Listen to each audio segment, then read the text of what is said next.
Woo!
भजले रे भाया और भजले। इसलिए भजन की आवश्यकता है। प्यारे भाई माता और बहनों, उनका कल्याण हो गया। भजने वाले का भी, मारने वाले का भी, तारने वाला का तिर गया और मारने वाला भी तिर गया। भगवान की हाथ लग गया, उनकी दृष्टि आ गई, उनके भावों में आ गया कोई भी, तो उनका कल्याण निश्चित है। इनके बारे में पूछा गया तो ये 3 जन्म प्राप्त करने वाले हिरण्याक्ष, हिरण्यक्ष अपने दूसरा जन्म रावण कुंभकर्ण हुआ, तीसरा जन्म शिशुपाल दंतवक्र हुए। इनका भला जो भगवान के माध्यम से, अवतारों के माध्यम से हुआ, और भक्त प्रहलाद के साथ में द्वेष करने के कारण से हिरण्यकश्यप को मरना पड़ा। ये जब कथा सुनी तो उनसे पूछते हैं कि अपना बेटे से क्यों उन्होंने द्वेष किया, क्या कारण है। राजा परीक्षित ने पूछा, सुखदेव जी महाराज कह रहे हैं जिस समय में 12 भगवान अवतार लेकर के और हिरण्यकश्यप के भाई हिरण्याक्ष को मारा, उस समय में हिरण्याक्ष की अंत्येष्टि क्रिया करने के बाद हिरण्यकश्यप अपनी माँ और अपनी भाई की बहू और ज्ञाति बांधवों को समझा रहे हैं कि तुम चिंता मत करो, होनहार था वीर जो है वो शहीद होता है, वो देश के लिए काम आता है या परिवार के लिए दुनिया में नाम करता है।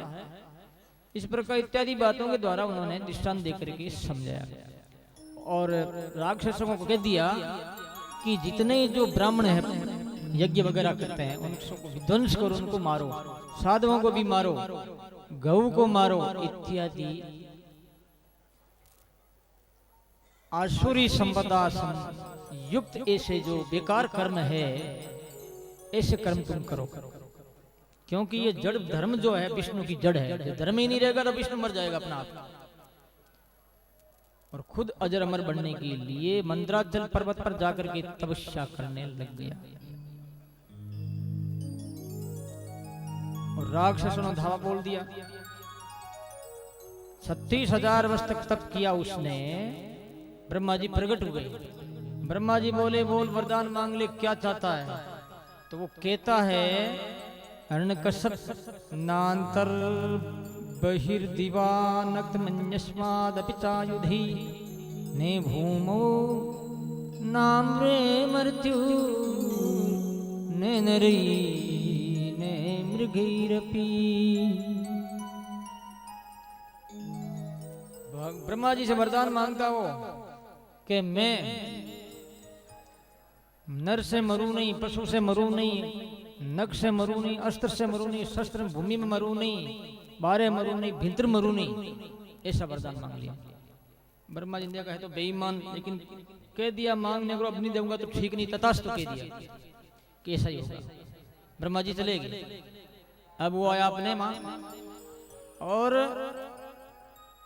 राक्षसों की सेना लेकर के इंद्र को भगाया, खुद इंद्र के आसन पर बैठ गया और इतना वो भयानक और सख्त शासक बना। उनके भय से नदियां अपना आप ही चलती थी, गांव में निकलती इधर उधर पानी पिलाने के लिए। इंद्र पानी भरता था, समुद्र हीरे पन्ने देने लग गया। ये हवा है ना, ये बुआरी लेकर के पूंछ निकालने लग गया हवा में। सारे देवता उनके कंट्रोल में हो गए। तब उस में कितनी शक्ति है। हम कहते नहीं भाई भगवान बन सकता है आदमी, ऐसे बनता। सब वशवर्ती हो गए, उनके सारे वश में हो गए। देवता लोग दुखी हो गए, क्या करें। इनके 4 लड़के थे, इसमें सबसे छोटा बेटा था प्रहलाद। हलाद हलाद बलाद जल ऐसे करके प्रहलाद जी थे, छोटे थे। और प्रहलाद जी महाराज को पढ़ाने के लिए शुक्राचार्य जी के जो 2 लड़के थे षंड और अक्रम, उनको नियुक्त कर दिया कि इनका ध्यान रखना, इनको पढ़ाई कराओ राजनीति की। राक्षसों का पोषण और देवताओं को मारा जाए और धर्म के जो ध्वजा फहराने वाले हैं उनको भी मारा जाए, ऐसे आदेश दिया। ऐसी राजनीति सिखाओ इनको, मारे जाने की राजनीति सिखाओ। तो वो पार्टी पर राम का नाम लिखते थे। राम के साहब में प्रहलाद जी को अच्छा नहीं लगता था, ये राजनीति अच्छी लगती नहीं। एक दिन आया वो और पिताजी को नमस्कार किया। पिताजी बोले बेटा कोई अच्छी बात बतावा ना। तब प्रहलाद जी बोले तत्साधु मन्ये सुरवर्य देही नाम सदा समुद्विग्न धियाम असद्ग्रहात् हित्वात् फातम ग्रीमंद कूपम वनम गतो तद हरिमाश्रियेत। मैं सबसे अच्छा यही मानता हूँ बुढ़ापा में घर बार छोड़ करके जंगल में जाकर के भजन करे, मुझे तो ये अच्छा लगता है पिताजी। पिताजी ने कहा अरे बेईमान ऐसा बोलता संडक्रम से क्या तुम ये सिखा रहे हो? संडक्रम बोले हम तो नहीं सिखाते। तो फिर ये कान से विद्या आई इनकी है, ये तो धर्म का पक्ष ले रहे। तो बोले साहब मैं तो पता नहीं, ठीक है इस ध्यान रखना। वो लेके चले। अब संडक्रम ने पाठशाला में पूछा भाई प्रहलाद ऐसी बुद्धि तेरे में कैसे आ गई और ये क्या तुम बोल रहा है? हम तो कुछ सिखा रहे तेरे को और तुम बोलता कुछ और ही है, ये कहां से उठ रहा शब्द? तब प्रहलाद जी कहते हैं कि मारे तो अपना आप ही बादिरा गोटा उठे जी उठे,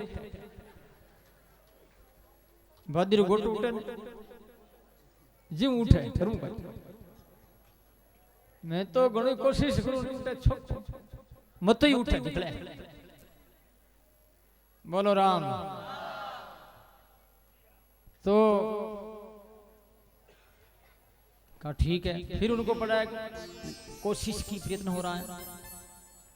एक दिन माता स्नान करके बढ़िया सुंदर कपड़ा पहनाया, काजल निकाला और कया दू माँ कहती बेटा तेरे पिताश्री को नमस्कार कर। प्रहलाद जी गए पास में, पिता हिरण्यकश्यप ने उनका सिर सूंघा, गोद में बैठाया। बच्चे का सिर सूंघने से बच्चे की आयु बढ़ती, इसलिए छोटा बच्चा होता है उनका सिर सूंघना। अब बोले प्रहलाद बढ़िया बात बता दे तुझे अच्छा क्या लगता है? तब प्रहलाद जी बोले श्रवणम कीर्तनम विष्णु समणम पाद सेवनम अर्चनम वंदनम दास्यम सख्य मात निवेदनम। नवदा भक्ति बताई। श्रवण कानों से कथा सुननी, प्रथम भक्ति श्रवण कर संगा, दूसरी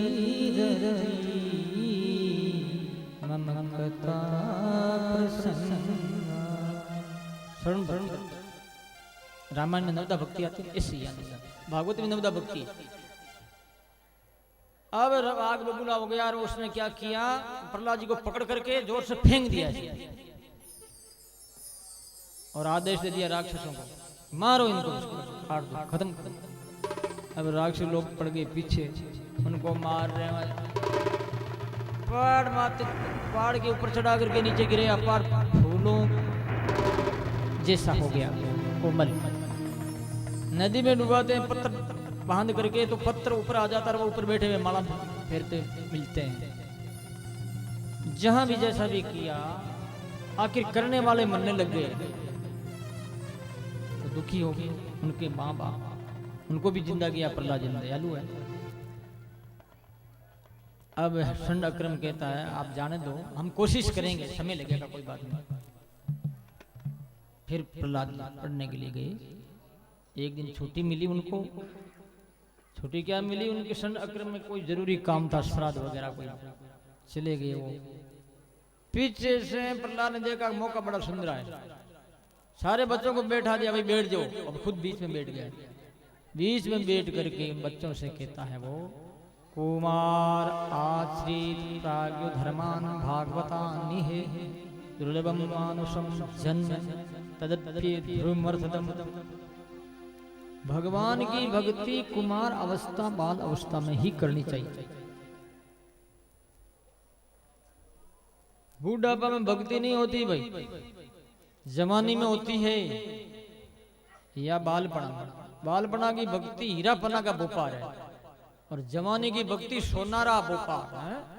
और बुढ़ापो है तांबारू लोरो, लोड़ा होता ना लोहा, भजन नहीं होता है। कितनी दुख की बात है। प्रहलाद जी ये बोल रहे हैं, आदमी की परमायु 100 वर्ष की होती है। बच्चों से कह रहे हैं आधी उम्र तो नींद में बीत जाती है उसकी। 20 वर्ष खेलने कूदने में और 20 वर्ष पढ़ने में और जवानी जो भोगने में और 20 वर्ष तो बचते हैं उसमें है ही, फिर क्या बूढ़ा पा जाता है। इस प्रकार से वो कहने लगे कि भाई भजन कर लो रे, भजन बीत गए दिन भजन बिना रे, भजन भजन भजन बिना भजन बिना भजन बिना रे, बीत गए दिन भजन बिना। बोलो राम। जिंदगी हमारी चलेगी ऐसे और जा रही है, क्या कुछ हासिल नहीं कर पाए, जो तमन्नाएं थी उन पर पानी फिर गया है, वो भी साकार नहीं हो पाई। मारवाड़ी में क्या होता है कि गोजो कोई गाय मेरे कोई बल्द, माया मिली निराम दुविधा में दोनों गया और माया मिली निराम, माया मरी न मन मर्या और मर मर गया शरीर, आशा तृष्णा मरी के अदास करी, माया मरी न मन मर्या मर मर गया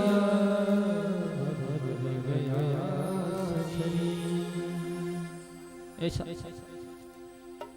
आशा तृष्णा ना मरी। प्यारे भाई माता और बहनों, बच्चों को ज्ञान दे रहे हैं और बच्चे कहने लगे कि आपने यह ज्ञान कहाँ पर सीखा, किसने सिखाया, कृपया बताएं।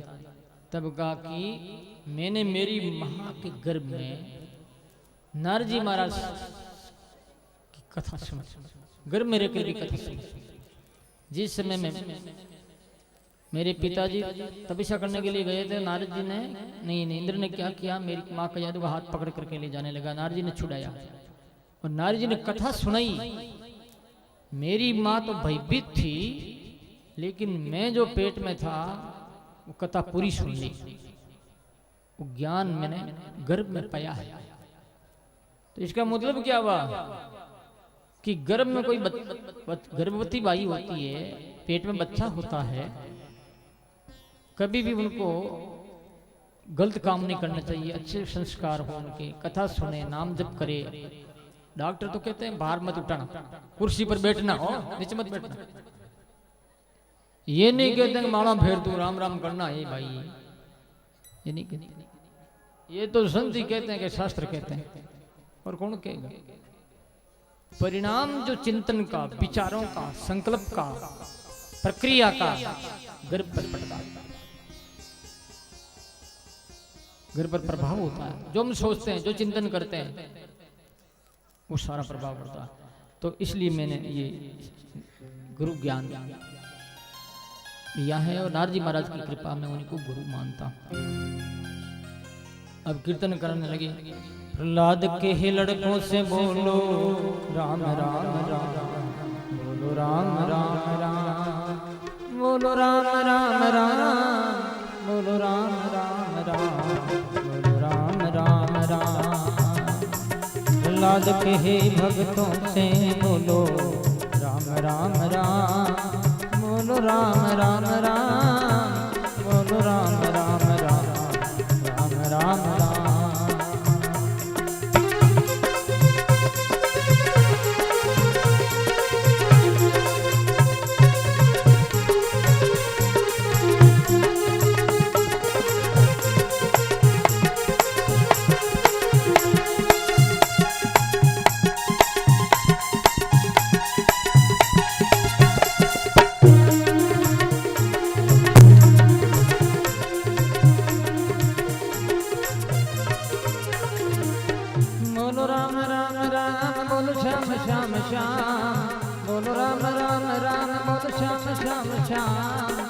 प्रहलाद के ही लड़कों से बोलो राम राम राम, बोलो राम राम राम, बोलो राम राम राम।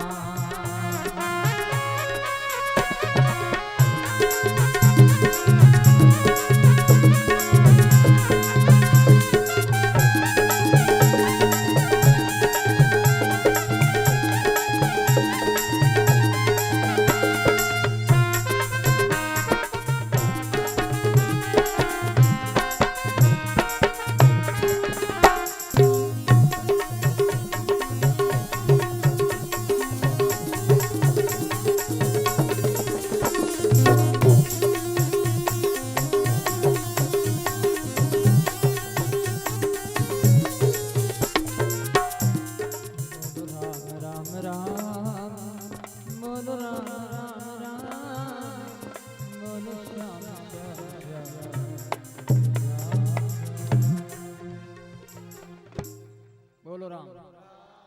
कीर्तन हो रहा है, काफी टाइम हो गया, हिरण्यकश्यप प्रतीक्षा कर रहा, आया नहीं प्रहलाद, क्या बात है। नौकर को भेजा और वो सब बच्चे नाच रहे थे। प्रहलाद जी का हाथ लगाया, हाथ पकड़ा, एक ठेर, क्या बोल रहा है, पिताजी याद कर रहे हैं तुझे। उसके हाथ लगा थी, करंट लग गया उसको भी, वो भी बोलने लगा, वो भी कीर्तन कर नाचने लगा।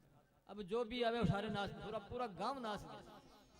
लास्ट में हिरण्यकश्यप आया, उसने हाथ लगाया तो कुछ नहीं हुआ, क्योंकि वो बल फ्यूज हो गया। वो लट्टू फ्यूज होता तो पावर हाउस क्या करेगा, सप्लाई हो रही, लाइन ठीक है, लेकिन लट्टू फ्यूज है तो लट्टू जलेगा नहीं। फिर घर ले जा करके हिरण्यकश्यप कहता यस्त्वया मन भादोग्युक्त मदन, यस्त्वया मन भाग्योक्त मदन्यो जगदीश्वर क्वासो यदि सर्वत्र, क्वासो यदि से सर्वत्र कस्मात् अस्तम में दृश्यते। यदि वो सर्वत्र है तो थम्मा में क्यों नहीं दिख रहा। तब प्रहलाद का मोह में, तुम में, खड़ग में, खम्भ में का लास्ट में, तो खम्भ के मुष्टि से जोर से मारा,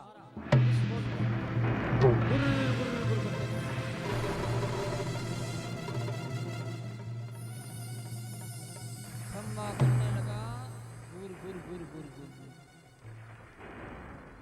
नरसिंह भगवान प्रकट हो गए, बोलो नरसिंह भगवान। अब हुई लड़ाई, शाम का रात चला गया, वो सूर्य आधा नीचे, धरती से आधा पार। अब भगवान ने क्या किया, हिरण्यकश्यप को नरसिंह भगवान ने अपने यहाँ लेकर के और देहली जो है घर का दरवाजा, देहली पर उनको अपने गोद में लिया। पहले नग दिखाया, ये क्या है, अस्त्र शस्त्र, ये अस्त्र शस्त्र नहीं है।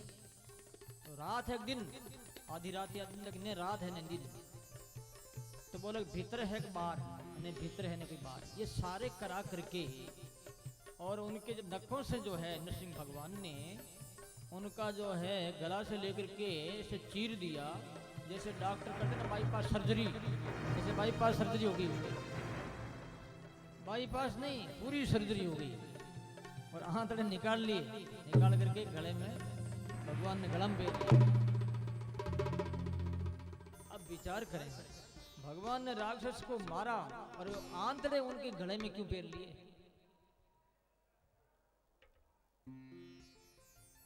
कि तेरा अंश प्रहलाद है, इसी से तेरा बेटा प्रहलाद बना है ना, भक्त है वो मेरा।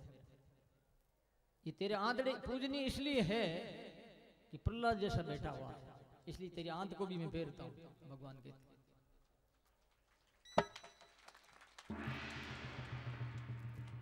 आकाश में पुष्पों की वर्षा हुई, नगाड़े बजने लगे।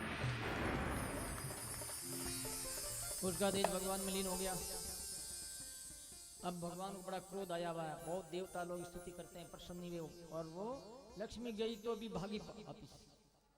प्रहलाद जी ने स्तुति की है, भगवान प्रसन्न हो गए, गोद में ले लिया और चाटने लगे। भगवान बोले वरदान मांग लो। उन्होंने कहा प्रभु मेरी मांग नहीं हो, यदि मेरी मांग वो भी मिट जाए, वो भी खारिज हो जाए। ज्यादा का तो बोले मेरे पिताजी ने धर्म का अपमान किया, संतों का, ब्राह्मणों का, गायों का, वो जो पाप लगा है वो नरक में नहीं जावे मेरे पिताजी। ऐसा कोई बेटा होगा? कभी भगवान से प्रार्थना नहीं की मुझे बचाओ, कभी ऐसा नहीं बोले कि मेरा ये बेरी है, मेरा बाप और मुझे इनको मारो, मुझे सता रहा है, कभी नहीं कहा। और ये मांग रहे हैं कि इनका कल्याण होना। भगवान के आंखों में आंसू आ गए। त्रिशत्री पिता पुत्र पितृभिषते अनगे यदि साधु से गिर जातो भगवान वही कुल पावन। तेरा जैसा बेटा हुआ है तो 21 पीढ़ी का भला हो गया। हाथ पितृपक्ष पिता का, हाथ माँ का, और हाथ ससुराल वालों का, हाथ 7 पीढ़ी, 3 7 से 21। वही बेटा तुमने मुझे भी तार दिया, कल्याण कर दिया मेरा भी, इससे और ज्यादा क्या होगा? तो प्यारे भाई माता और बहनों,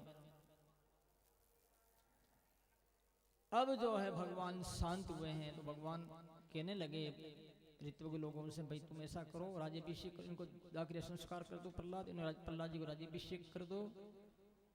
ऐसा ही किया गया।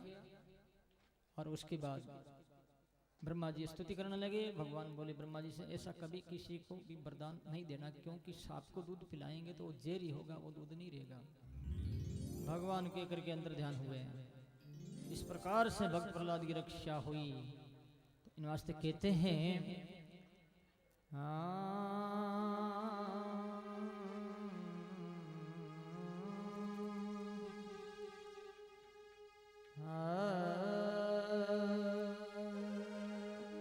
हरि भजन बड़ी रे तलवार राधे गोविंद।